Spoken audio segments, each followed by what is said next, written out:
This is a review of BLLE Chapter 11, Consideration. After reading the chapter, we should know what consideration is in contract law, what it is not, and what purposes it serves. We should know how the sufficiency of consideration is determined, in what common situations an understanding of consideration is important, and what promises are enforceable without consideration. Consideration in law does not take the same layman's meaning. Consideration is the second requirement to form a valid enforceable contract that we will cover. As we will find, consideration may be established by either having 1. A bargain for exchange for something of legal value, or 2. A substitute for consideration which includes promissory estoppel, detrimental reliance, or a good faith modification to a contract under the Uniform Commercial Code. The Restatement Second of Contracts in Section 17.1 tells us that the formation of a contract requires a bargain in which there is a manifestation of mutual assent to the exchange and a consideration. To constitute consideration, a performance or a return promise must be bargained for. A performance or return promise is bargained for if it is sought by the promisor in exchange for his promise and is given by the promisee in exchange for that promise. While we go through this chapter, assume that we have met the requirements for having an agreement, i.e., we have mutual assent, thus we have an offer and acceptance. The purpose of consideration is to form binding contracts. Consideration sets up mutual promises in which each party gives up something to the benefit of the other. Take, for example, Joe, our offeror, offering Hillary, our offeree, to give her a book. If Hillary accepts, this agreement will not be binding on Joe. It's not binding because there is no consideration. Consider this. If Joe offers to give Hillary a book if she promises to pick it up from his house and Hillary agrees, then this agreement will also not be binding on Joe because there is no consideration. Consider this scenario, however. If Joe offers Hillary the book in exchange for her promise to pay him $25 and she accepts, here we have an exchange of mutual promises in which each party gives up something to the benefit of the other. Thus, consideration exists and the parties will have formed a binding and enforceable contract. Quid pro quo, Clarice. I tell you things, you tell me things. Quid pro quo. Hannibal Lecter shows us exactly what consideration means. It's based on the quid pro quo concept. Consideration centers on the giving up of a legal right or benefit.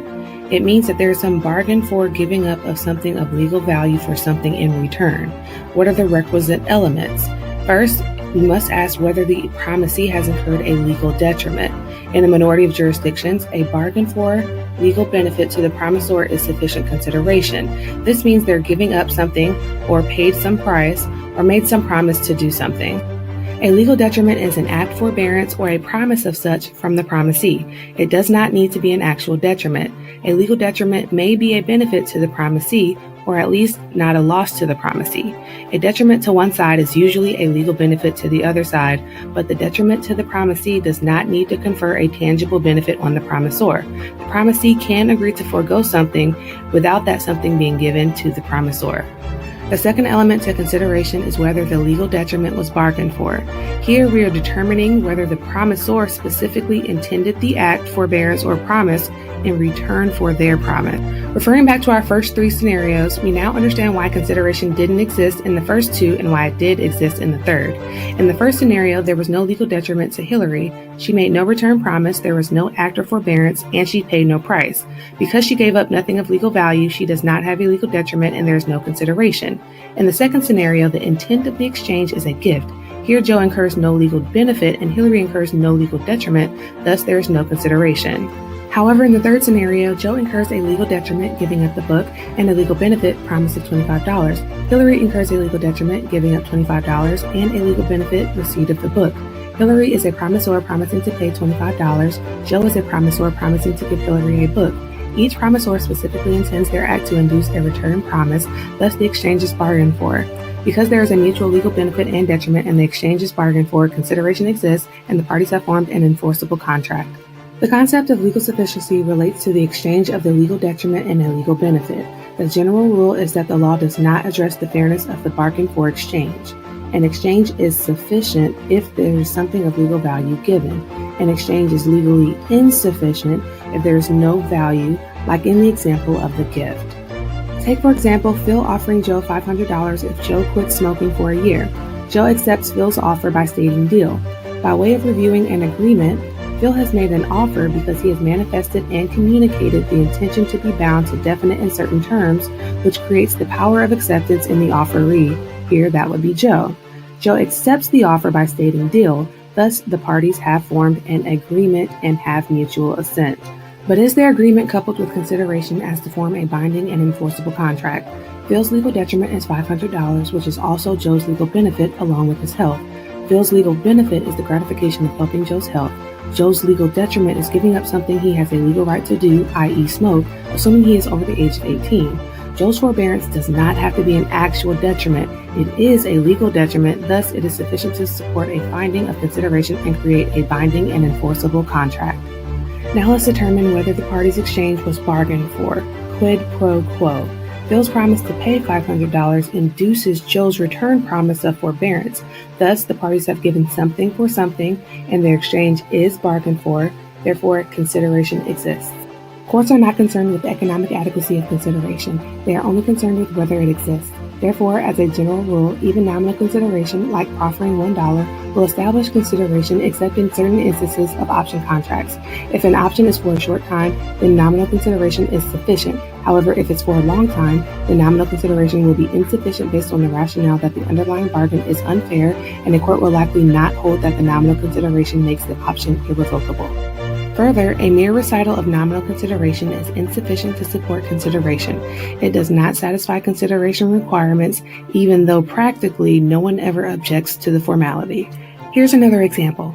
Phil offers to purchase Joe's motorcycle worth $700 in exchange for $10 and a new jailbroken fire stick worth $40. Joe accepts by stating deal. Do the parties have an agreement? Phil has made an offer because he has manifested and communicated the intention to be bound to definite and certain terms, which creates the power of acceptance in Joe, the offeree. Joe accepts the offer by stating deal.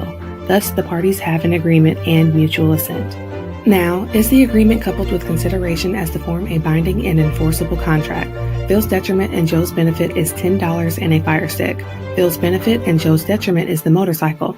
Because courts do not weigh the adequacy of consideration, it does not matter that Phil is receiving property worth $700 and Joe is receiving cash and property worth $50. The exchange is bargained for because Phil's promise induces Joe's return promise.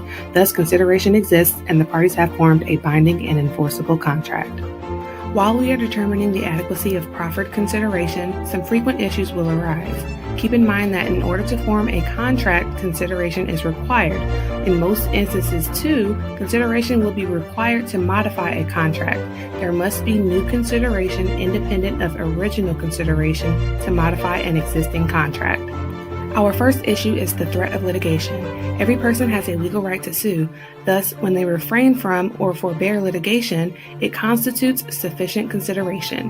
However, if a person has no legal right, then they are not really forbearing from doing something they have a legal right to do, and that is insufficient consideration to support contract formation. Our next issue is accord and satisfaction, abbreviated ANS. In contract law, this is when there is an agreement, i.e. an accord, between two contracting parties to accept alternate performance to discharge a pre-existing duty between them and the subsequent performance, i.e. satisfaction, of that agreement. A commonly tested ANS fact pattern will show two parties to a contract disputing the meaning of the terms and conditions. In that scenario, if the dispute is genuine, then the parties can settle their dispute via ANS, but it must be supported with consideration. Let's say, for example, James owes Alex $7,000 due on November 1st. On November 1st, James pays Alex $3,500 in exchange for Alex's promise to release James from the remainder of the debt. Has Alex, the promisor, made a binding promise? Here, he is not, because there is no consideration for the accord and satisfaction. James incurs no detriment. He receives only a benefit, which is the release of the obligation to pay the remaining $3,500. But however, if James and Alex agreed that James would pay the $3,500 on October the 25th, then there is consideration. And that's because James's legal detriment is obligating himself to make a payment earlier than what the original contract required him to. Accord and satisfaction may occur in a number of ways. The following are other common ANS scenarios. In a settling unliquidated debt scenario, where the unliquidated debt is owed but it is not certain as to the amount owed, an agreement liquidating the debt constitutes an accord and is enforceable. Let's say, for example, a patient goes to the hospital for an operation. The cost of the operation has not been discussed in detail, but it usually costs $8,000. After the operation, the patient and the surgeon agreed to a bill of $6,000. The patient pays the $6,000, and the surgeon later sues for the extra $2,000. Here, the patient would win because he forewent a right to challenge the reasonableness of the fee by agreeing to a fixed amount payable at a certain time. Next, we have the settling disputed debt scenario, in which the parties agreed on a liquidated price, but subsequently get into a dispute about the fairness of the price, and then they settle. When the dispute is settled, then the parties have given consideration to an agreement to accept a fixed sum as payment for the amount due. For example, a patient goes to the hospital for an operation. The cost of the operation has not been discussed yet in detail, but it usually costs $8,000. Before the operation, the patient agrees to pay $8,000. After the operation, as a result of nausea and vomiting, the patient has to have a second operation. The surgeon then discovers a surgical sponge embedded in the patient's intestine. The patient refuses to pay the full sum of the original bill, the $8,000. The patient and the surgeon settle on $6,000, and the patient pays the $6,000. So what is the result? Here we have a binding agreement as long as the dispute is based in fact and it is not trumped up, i.e., as long as the promisee acts in good faith. Thus, consideration is present when a disputed debt is settled. Next, we have the payment in full scenario. Here we must look to the character of the debt, i.e., whether it is liquidated or unliquidated, to determine whether consideration exists. If the debt is liquidated or disputed, then an actual payment in full may serve as consideration to support A&S when payment in full is written on a check. If the debt is liquidated and undisputed, and a check is proffered for a lesser amount stating that it is for payment in full, then no consideration exists. However, it is arguable that if a check is considered to be an agreement modifying a sales contract and it is an instrument used to effectuate the accord and satisfaction, then pursuant to UCC 2209, no consideration is necessary, and pursuant to UCC 3311, if a creditor cashes the payment in full check, then the creditor has entered into an accord and satisfaction. Say we have a patient that has a debt of $8,000 to a surgeon. The patient sends the surgeon a $6,000 check marked payment in full to discharge the debt. The surgeon then cashes the check. Here there is no dispute as to the amount owed. If we follow the 2209-3311 argument, then the surgeon cannot sue because there appears to be an accord. The surgeon seems to be agreeing with the patient to accept the $6,000 in full payment. But if we apply the general accord and satisfaction rules, consideration would be lacking. Thus, the surgeon may sue the patient for the remaining $2,000. Under the general rule, because the surgeon is owed more than the face value of the check, the patient incurs no legal detriment and the surgeon incurs no legal benefit from the surgeon's cashing of the check. In an unforeseen difficulties scenario, the parties to a pre-existing contract will seek to modify that contract or make a new one, likely due to an unforeseen difficulty which obstructs their ability to perform the contract. In contract law, novation is the replacement of an existing obligation to perform with another obligation or adding an obligation to perform. Novation also includes the replacement of a party to an agreement with a new party. The issue arises when determining whether consideration is adequate in light of the novation. Whether the new circumstances are difficult enough to make pre-existing obligations into an unforeseen difficulty is a question of fact. A court will enforce the modification, thereby construing the existence of consideration if the parties mutually recognize the conditions which make their original contract unfair. For example, Paula contracts to build James a house for $3,900. While excavating, Paula unexpectedly discovers quicksand, the removal of which will cost her an additional $10,000. To ensure no delay, James promises to pay Paula $10,000 more than what they originally agreed. But when the house is completed, James reneges on his promise. Is James liable? Maybe not based on our understanding of consideration. Paula incurs no legal detriment in exchange for $10,000 because she already contracted to build the house. But most courts will allow Paula to recover on the theory that the original contract is terminated or modified either by mutual agreement or by implied condition that the original contract would be discharged if unforeseen difficulties developed, and most courts are going to enforce the parties' mutual recognition that unforeseen conditions made their contract unfair. Lastly, the creditor's compensation scenario refers to an agreement in which two or more creditors of a debtor consent to the debtor paying the creditors a pro rata share of the debt in full satisfaction of the creditor's claims. Note that the share may be less than the full amount due, and it's usually payable after the due date. In this scenario, courts generally construe the existence of consideration and enforce the resulting agreement. The third issue that may arise in determining the adequacy of proffered consideration is pre-existing duty. Where the party is offered a benefit to discharge a pre-existing duty, there is no consideration, and as a result, there is no contract. The promisee suffers no legal detriment in promising what they already have an obligation to do. Where the party promised a benefit not to do something that he is already not allowed to do, there is also no consideration. For example, if Oprah promises Stedman a payment of $1 million if Stedman refrains from engaging in illegal activity, then this promise is not enforceable. Legally, Stedman already must refrain from engaging in illegal activity because the activity is prohibited by law. Stedman has promised to give up something he has no legal right to do in the first place. The fourth issue that may arise in determining the adequacy of proffered consideration is illusory promises. An illusory promise is one which is unenforceable because it is indefinite or lacks mutuality, i.e., where only one side is bound to perform. An illusory promise binds the promisor to suffer no legal detriment. The general rule of mutuality of obligation states that if one party to a contract has not made a binding obligation, then neither party is going to be bound. For example, Laura offers to pay James $10 for mowing her lawn. James promises to mow the lawn if he feels like it. May James enforce the agreement?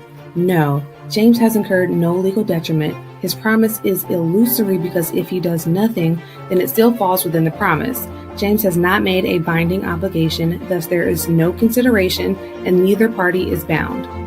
Illusory promises present special problems in exclusive dealing agreements. At common law and under the UCC, an exclusive dealing agreement is when a franchisor promises to deal exclusively with the franchisee in return for the franchisee's promise to pay a certain percentage of the sales price to the franchisor. This looks illusory, but it is not. Courts uphold exclusive dealing agreements on the theory that the franchisee has an obligation to use reasonable efforts to promote and sell services and goods. Illusory promises present special problems in output and needs contracts. In an outputs contract, the seller agrees to sell its entire yearly output to another. The law imposes on the seller a duty to produce and sell a reasonable amount. In a needs contract, the buyer agrees to buy all goods and services from the seller. Thus, the law imposes a duty on the buyer to purchase a reasonable amount. At common law, if consideration is lacking, the following may serve as a substitute to consideration. First, past consideration is not adequate. It is the act that could have served as consideration if it were bargained for at the time of contracting, but it did not become the subject of a bargain. Valid consideration given to support a promise may be the basis for another subsequent contract under certain circumstances. If a promisor makes a new promise based on the unfulfilled past duty, then the new promise is binding without further consideration. For example, my dog Apollo escapes from the house at dusk. My neighbor Tracy finds Apollo, sees me looking for him, and returns him. I tell her to come by tomorrow so I can give her a $50 reward. When she comes the next day to collect the money, I tell her I think that $20 would be more appropriate since she really didn't do much. Is my promise enforceable? No, Tracy cannot collect the $50 because there is no consideration given for my promise. Tracy has incurred no legal detriment. She found Apollo before I made the promise, thus there is no bargain for exchange, and as a result, no contract. The second consideration substitute is a promise revived after the statute of limitation runs. The statute of limitations is a law requiring a lawsuit be filed within a specified time. For contracts, that is usually 6 years. If a promisee lets the statute of limitation run, then the claim is dismissed and the merits are irrelevant. If a debtor renews a promise to pay or acknowledges a debt after the statute of limitation runs, then the promise is binding. It doesn't matter whether there is consideration or not. The next consideration substitute relates to voidable duties. Some promises may be voidable by the promisor for reasons including infancy, fraud, duress, or mistake. A voidable contract or promise does not automatically become void. If the promisor has not avoided the contract, then they renew the promise and the promise is binding. Example: Seller sells a bike to a buyer who is 13 years old and a minor. Buyer promises to pay seller $100. The buyer may repudiate the contract, but he does not. When buyer turns 18, he renews his promise since he did not avoid the contract, thus the buyer's promise is binding. Next, we have promissory estoppel with detrimental reliance, where the court will estop the promisor from claiming there is a lack of consideration in order to prevent unjust enrichment.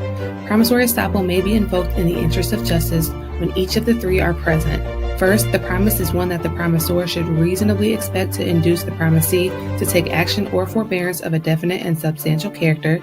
The action or forbearance is actually taken, and injustice can be avoided only by enforcing the promise. This concept relates to consideration most often in the charitable contribution scenario, where people make promises to charities without an exchange of consideration. A quarter of states apply the mutual pledges theory, which holds that the pledges of the many are taken as consideration for each other, thus becoming binding against each promisor. So, for example, Tom serves on the board of trustees of a school. He recommends that the school purchase a building for a substantial sum of money.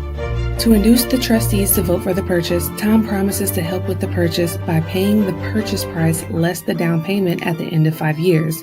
At the end of 4 years, Tom dies. The school sues Tom's estate. Tom's estate defends itself, stating that there is no consideration for the promise, thus Tom was not promised or given anything in return, so the purchase of the building has no direct benefit to him. Using the promissory estoppel with detrimental reliance test, a court ruled that Tom's estate was liable for the purchase price. Lastly, we have moral obligation as a common law substitute of consideration. The restatement sometimes allows enforcement of a past consideration contract, stating that a promise made in recognition of a benefit previously received by the promisor from the promisee is binding to the extent necessary to prevent injustice. However, it is not binding if the promisee's benefit is a gift or the promisor is not unjustly enriched, or to the extent its value is disproportionate to the benefit. There are also consideration substitutes or exceptions under the UCC. Under breach, one party to a contract may discharge without consideration a claim or right arising out of an alleged breach of contract by the other party. They must deliver a signed written waiver called a renunciation. This rule applies to all articles of the UCC, not just Article 2. Under no breach, a party may discharge the other side without consideration when there is no breach. Parties may modify contracts governed by UCC Article 2 without consideration as long as the modification is made in good faith. Bad faith modifications made to escape performance on the original contract are barred. Extortion of a modification without a legitimate commercial reason is ineffective because it violates good faith requirements. For example, seller agrees to deliver 1 ton of coal within 7 days to a buyer. The buyer needs the coal sooner and asks the seller to deliver it within 4 days. The seller agrees. In this instance, the promise is binding, even though the seller received no additional consideration beyond the purchase price for the additional duty agreed to. Bankruptcy may also serve as a consideration substitute. Traditionally, a promise to repay debts after bankruptcy makes the debtor liable on them. However, the Bankruptcy Act provides procedural protections for the debtor so that they knowingly enter into debt reaffirmation. The Bankruptcy Act requires that a debtor reaffirm the debt before the debt is discharged in bankruptcy, and the debtor has 60 days to rescind the reaffirmation. If the bankruptcy involves an individual, the law requires a court hearing be held at which the consequences of his reaffirmation must be explained. The reaffirmation of certain consumer debts require court approval if the debtor is not represented by an attorney.